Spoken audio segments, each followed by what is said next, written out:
자, 여기서는 3D 프린팅하고 3D 프린팅과 대표적인 대량 생산, 플라스틱을 주로 사용하는데 재료로 그 재료를 사용해서 우리가 일상생활에 쓰고 있는 대부분의 제품을 사출이라는 사출 성형을 통해서 제조를 하게 됩니다. 사출 성형할 때 필요한 게 이제 사출 금형이라고 이런 형태가 있습니다. 그래서 여기에 이제 붕어 형상의 이제 플라스틱 제품 하나 만들고 싶다. 그러면은 자, 비용을 한번 비교를 해 보겠습니다. 자, 제작 X축은 이제 제작 수량이고 Y축은 부품 한 개당 제작 비용입니다. 자, 만약에 제작 수량이 굉장히 작다고 하면은 어떻습니까? 금형을 우리는 금형 비용이 처음에는 굉장히 크죠. 그래서 이게 플라스틱 제품을 뭐 100개 만들고 싶다, 50개 만들고 싶다, 10개 만들고 싶다 그러면은 금형을 파면 안 됩니다. 여기에 이제 금형에 들어가는 부품들 다 하기 위해서는 뭐 수백만 원에서 수억까지도 나갈 수 있기 때문에 이런 금형을 팔 때는 아주 신중하게 고려를 해야 됩니다.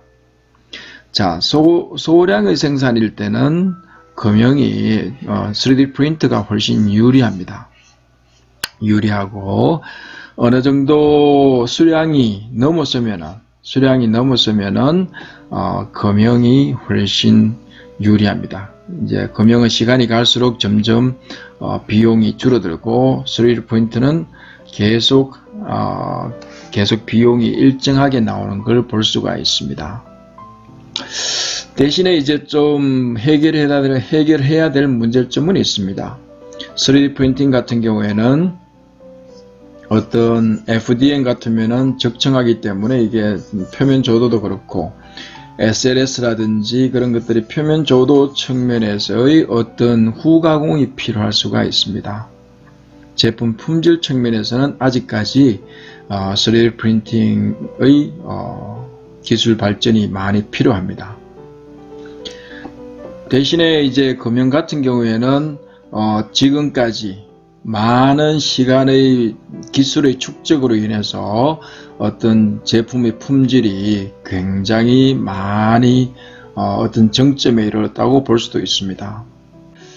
자, 이게 여기 플라스틱 붕어를 한 마리 만들고 싶다 그러면은 사출 금형을 이용하면은 바로 찍고 난 후에 바로 제품으로도 될 수가 있습니다. 플라스틱의 장점이 그겁니다.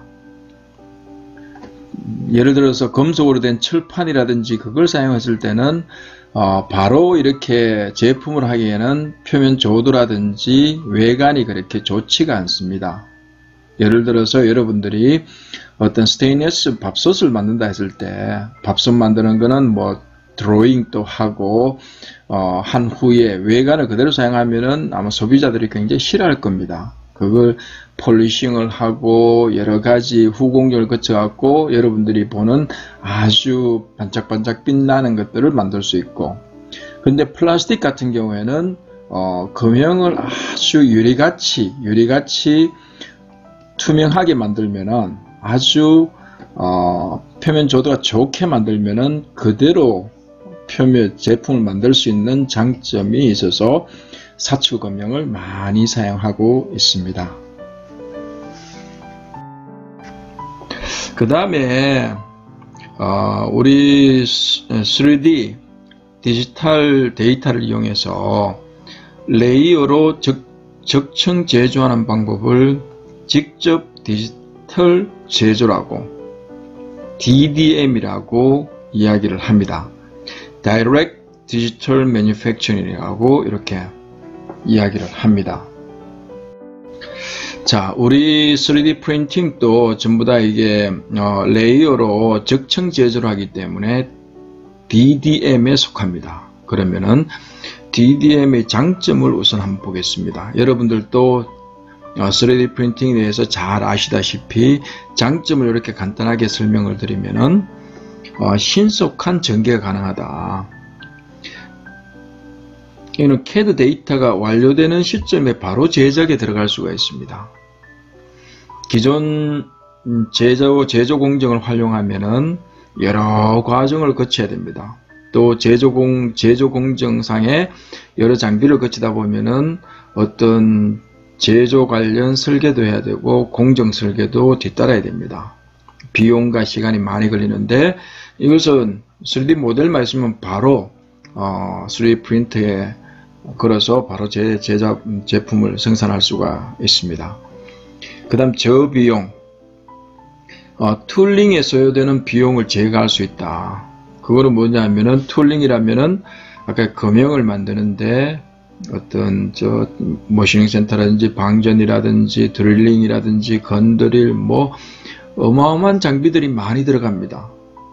그런 것들을 하는 시간을 절약할 수 있고 공정이 없기 때문에 비용을 제거할 수가 있습니다. 그 다음에 복잡한 부품, 앞서 설명드린 이게 제너레이티브 디자인 같은 경우에는 굉장히 복잡하다고 볼 수 있습니다. 기존의 제조 방법으로서는 거의 불가능하다라고 이야기할 수 있는데 그런 것들도 3D 프린터는 조립 구조의 고려 없이 바로 이렇게 제조가 가능합니다. 그 다음에 재설계 자유도 증가. 기존 제품을 재설계할 때 기존 제품을 재설계한다는 것은 뭐냐면은 만약에 기존의 제조 공정을 가지고 설계된 제품을 다시 설계하겠다 했을 때 그 구조를 그대로 이렇게 따를 필요가 없다는 겁니다. 그 다음에 부품 통합. 간단하고 빠른 조립으로 조립 시간을 최소화할 수 있다.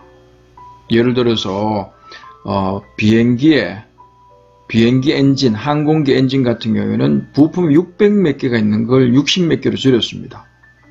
그러면은 조립 구조가 간단하기 때문에 간단하게 조립할 수 있고 그로 인해서 조립 시간을 최소화할 수 있는 것은 당연하다고 볼 수 있습니다. 그 다음에 빠른 제조, 그 다음에 혁신, 제품 설계, 생산 공정, 사업 모델들의 혁신을 꾀할 수 있다. 정말로 혁신적으로 다 제거할 수 있다는 말하고도 비슷합니다. 자, 그 다음에 단점을 살펴보면은 어때요? 금방 여기에서 말씀을 드렸듯이 이렇게 사출 금형에 금형하고 그 다음에 3D 프린팅 했을 때 대량 생산에는 한계가 있습니다. 앞에서 했듯이 플라스틱 붕어 요거 형상을 만든다 그러면은 사출 금형을 이용하면은 1초에서 한 5초 혹은 10초 이내에 하나씩 계속 나옵니다. 그런데 3D 프린팅을 하면은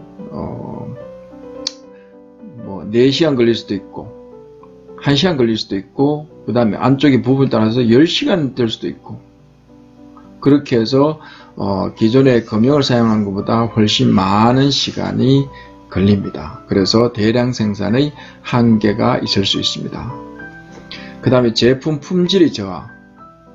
그러니까 아직까지는 이제 3D 프린팅 했는 제품이 금형으로 했는 것 비교해서는 훨씬 퀄리티가 지금 떨어지는 게 지금까지의 현상입니다.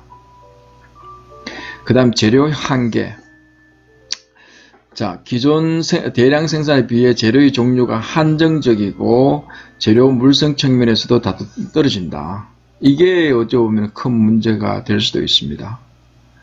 재료가 기존의 제조 방식에 비해서 3D 프린팅을 위해서는 3D 프린팅을 하기 위한 재료로 바꿔야 됩니다.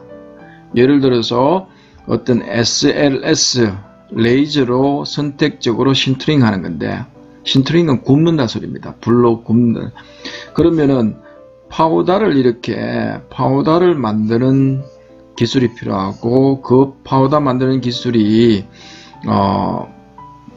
힘들고 비용이 많이 들다 보니까 당연하게 파우더 비용도 많이 상승을 하고, 그 다음에 다양한 금속 재료라든지 세라믹 재료라든지 플라스틱 재료가 있는데, 그런 것들을 이게 3D 프린터에 맞춰 가지고 재료를 다시 개발해야 된다는 한계가 있습니다.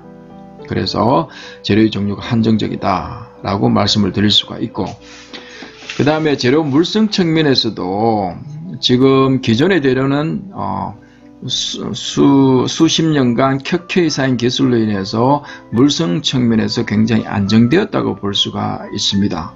그런데 이 3D 프린팅으로 해서 나온 제품은 재료 물성 측면에서도 기존 제품과 비교할 때 많이 떨어집니다. 또 3D 프린팅 방법에 따라서도 열 처리를 해야 될지 풀림을 해야 될지 뭐 여러 가지 방법, 후가공이 따를 수도 있다는 것입니다.